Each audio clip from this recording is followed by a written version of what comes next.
Great to see you all here. Can I have a show of hands? How many people in the audience are actually Formula One fans? Whoa, okay. For the rest of you, this is going to be the longest presentation of the day, okay? Don't worry about it. My name is Mark Gallagher. Mika, great to have you here in Helsinki. Great to be here. We're going to get stuck in because we've only got a short presentation this afternoon. And I think the first question I wanted to ask you is about, I met you 30 years ago. You're a young guy. How did you surround yourself with the right people to give yourself the opportunity for your career? Well, everything starts when you are, of course, very young. I started motor racing go-karts. I was 5, 6 years old. And it was not too difficult to understand, thanks for my parents, to understand what is right, what is wrong. And when I looked at the people around me in the school, in my motor racing world, it was quite easy to see what people were doing. It was always great to choose the people who are doing the right thing and to learn from them. Girls and boys who were doing the bad things, you don't want to learn from those things.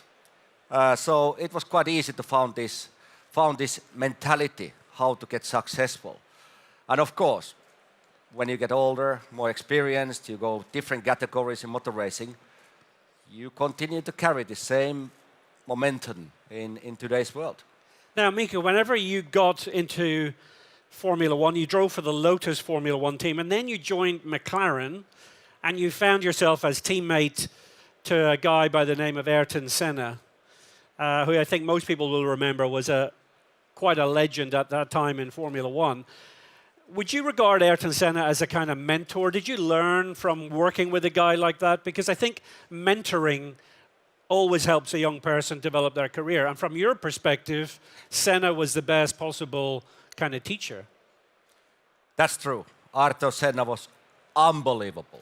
I started racing Formula One 91. I joined the McLaren team 93, where Ayrton Senna was racing.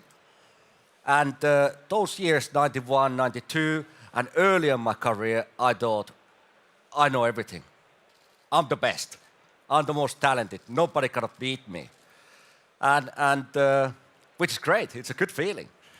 But that day when I realized, oh my God, I have so much to learn, was the day when I was sitting in a racing car next to Ayrton Senna.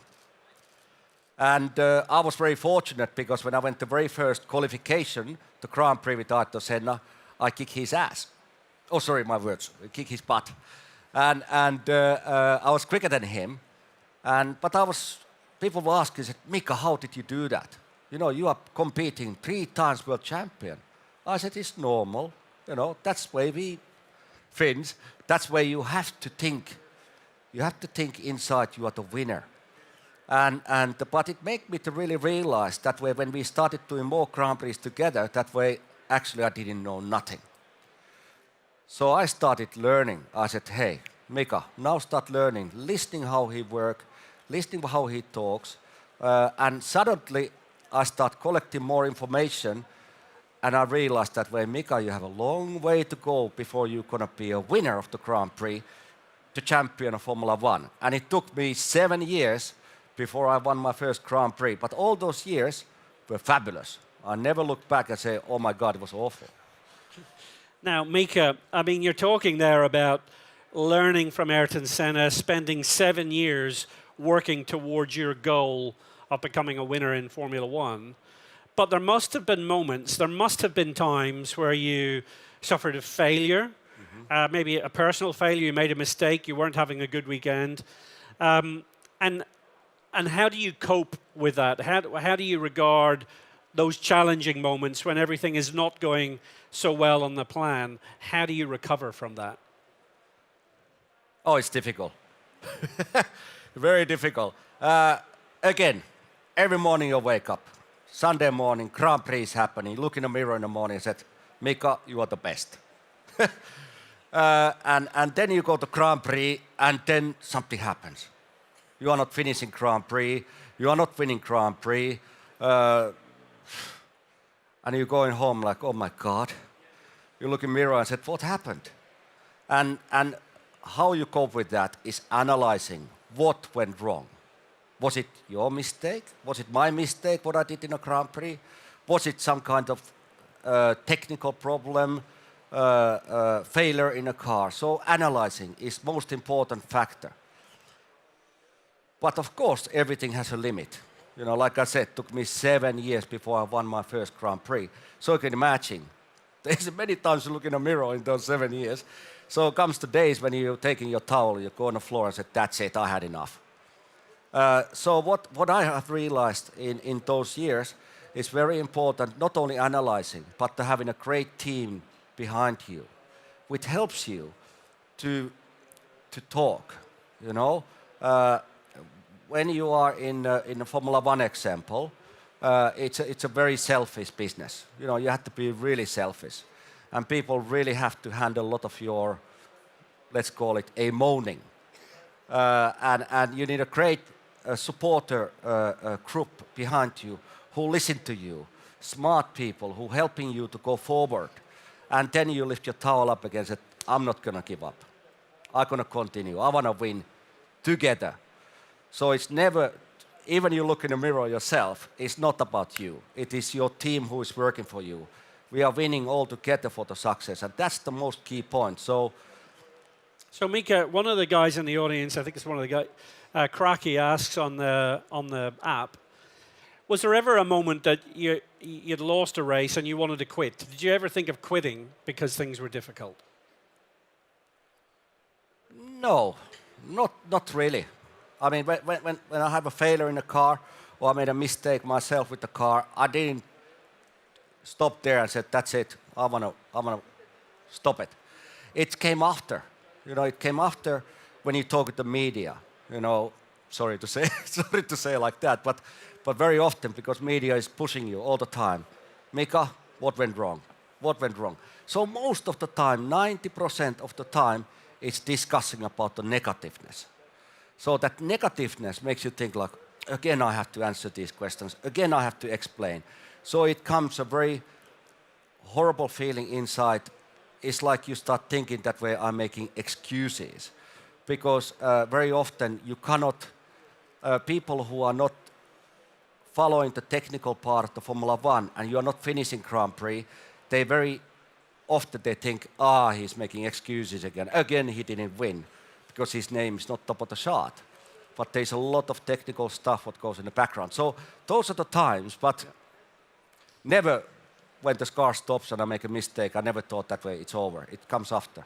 So, Mika, I think everyone remembers that when you were at the peak of your career, when you were winning your 2 World Championship titles for McLaren, there was one guy who you tended to be racing against more than most. He became kind of a famous problem.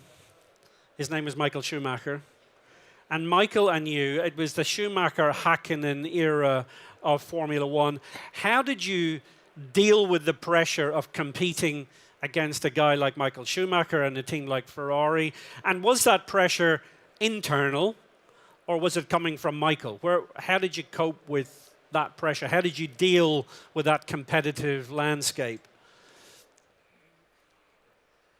Yeah, it was a really tough years against Michael Schumacher for sure. Starting already when I was 14 years old, I was racing against him in the go-karts, and then later in the Formula One. Unbelievable, first of all, great personality, unbelievable racing driver, and what I admired him was a lot of different areas, but one of them was he never didn't give up. You know, doesn't matter how his car was working, doesn't matter what position he started the race, what position he was racing in the race, always flat out, never didn't give up. And that was incredible, because I had a moment sometimes when I was racing, I was going like position 15, and oh my God, you know, when this race gonna end, I wanna go home. But this guy, I mean, he just went flat out all the time. And I always admired his power, to energy what he has, and that motivated me. And again, I learned a lot from him. And I think when I won the 2 times world champion, he maybe learned something from me too.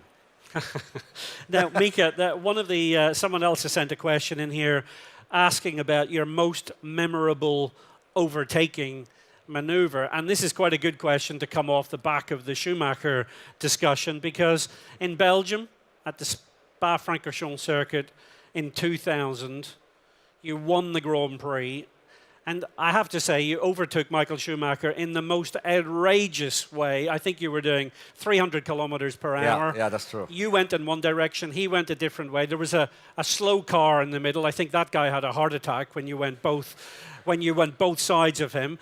And there was risk involved. So your best overtake involved calculated risk. How do you weigh up that risk in your mind? How do you take that calculated risk? Okay, you can imagine. I'm sure most of you haven't seen this overtaking, what happened many years ago. Anyway, I'm going flat out, 300, 320 kilometers per hour on long straight, following Michael Schumacher's Ferrari, same speed. Well, I was a little bit faster all the time, and I tried to overtake him many times in that race, and that was the only place where I was able to overtake him in that straight. But he didn't let me overtake. Of course, he was pushing me all the time on the wrong side of the track. So what's happening? One lap, I follow Michael flat out, and I see in the distance a car what we were lapping because it was so slow, middle of the track. So in the racing world, you never, when you are slow, you don't drive on the middle. You drive on either on the left or right because you had a problem. No, this guy was in the middle of the track. So I can see the opportunity. I said, all right, what's going to happen here? And I'm getting closer to Michael, and I tried to calculate all the time because I was so much quicker because I was behind him. That way I can move in the right time. So Michael decided to overtake left, so I decided to overtake right. So you asking me about the pressure and decision, and I was like, oh my God, it was a little bit first instinct what you do. Second thing is you are thinking about what about if this slow driver decides to move on the right or on the left. So either me or Michael are going to have a massive accident. So I took the risk. But when you want to win, you have to take risks. And the instinct is very much what takes you forward. And experience. So it was very much to do with the experience, instinct, and taking this risk. So yes, he did not get the heart attack, but this guy in the middle, but he definitely had to change his underpants. Mika, a lot of technology being talked about here. Formula One is packed full of technology. The last 25 years have been all about Formula One embracing data, connectivity, data analytics, real-time decision-making. You saw the transition. You lived through the journey from manual to a data-driven sport. How does a Formula One driver use data? I mean, when you go in a meeting, how do you actually use data from your car, from your performance, to go faster? Yes, it is a. Yes, I'm very fortunate. I've been living this era, when the data arrived to Formula One, more and more sensors coming, different elements in a car, which gives you the great information for the team, for the driver. What in the past, how you were operating with the racing car, was what you feel. And this feeling was important to express, to engineer, what you feel, what needs to be changed in a car. Now, the data is giving you, I said, oh, that is problem, that is problem. So the driver is fighting very often with the data, because data doesn't have a feeling. Driver has a feeling. So it's very challenging. But it's great how the development is going at the moment. And if you take a mobile phone 20 years ago, you can hardly send a text message. Now you can do anything with your mobile phone example. So Formula One is the same thing. The technology goes forward, more data, more information, more possibilities. more better communication. So it's fantastic. But Well- what it brings, the more complicated part of the data is who can analyze it? Who are the good people to analyze it, to put this information in this real world? Number is easy to read, but what this number means, it doesn't mean anything unless you don't understand how it affects the total package. Which is all why data analytics and data analysis is the key thing in Yeah. Formula One Yeah. today. Bringing us right up to date, 2017, what does Mika Hakkinen do today? You work with a number of great brands. You represent companies like UBS Bank. You work with your team McLaren, old team McLaren, and the McLaren automotive business. And I understand you're also involved in investing in your own kind of technology business. Tell us a little bit about that. Well, let me start this way. How many of you are in a social media? Wow. Let me ask you a second question. How many of you would like to be a Grand Prix driver? Quite many. Interesting. They just want the lifestyle. Okay, the cars are not so important, you know. So I myself, 2.5 years ago, asking myself, Mika, why I should be in a social media? Why? What I can give you guys? Take a picture of myself? Well, it's a little bit like, oh, more I get people to follow me, I say, that's nice, that's really cool. But I was thinking more like, I want to give people something. You know, I want to give my experience, how I become a world champion. So what we created the last 2.5 years, we created a social media program, which is for all of you, where you can make money. Because currently at the moment, social media programs, what is out there, you really cannot make money. We have done it.